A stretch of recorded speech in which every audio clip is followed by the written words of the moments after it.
It is an exciting time for televisions, and I'm here with Jim Wilcox, our resident television expert, to talk about what we might expect to see coming up at the Consumer Electronics Show.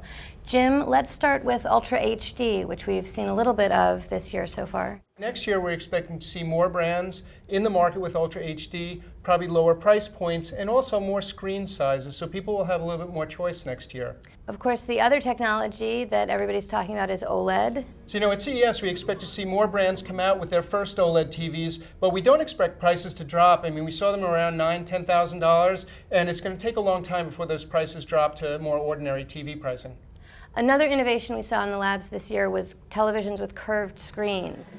Yeah, we saw two OLED TVs this year that had curved screens. But at the very end of the year, Sony came out with a regular LCD TV that had a curved screen. And we think that we probably at the show will see a couple more of them. Is it more of a gimmick, or does it actually change the viewing experience? We think that maybe when you get into the ultra large size TVs, it may do that. In the TVs we've seen, it really hasn't done anything in terms of making it seem like it's a bigger TV than it is. But again, stylistically, it just makes you look at it. It's something different. And I think, manufacturers really looking for ways that they can differentiate one type of product from another. So let's talk about plasma. Is plasma dead as a technology? We're expecting to see, LG and Samsung, who are the only two remaining brands, continue through 2014. The interesting thing at CES is we'll be trying to see where they're positioning them. Because typically they've been higher-end products and all, and we're wondering now, do they become price point pieces that allow them to hit certain price points, but they're not putting a lot of new innovation, new technologies, that kind of stuff into them.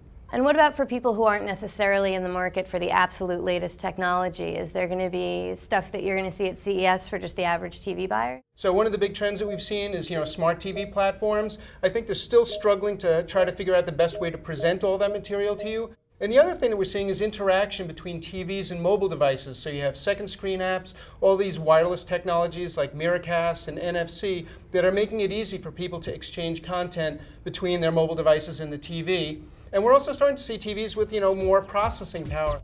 Great. Well, thank you so much, Jim. Can't wait to check back in with you from the show floor.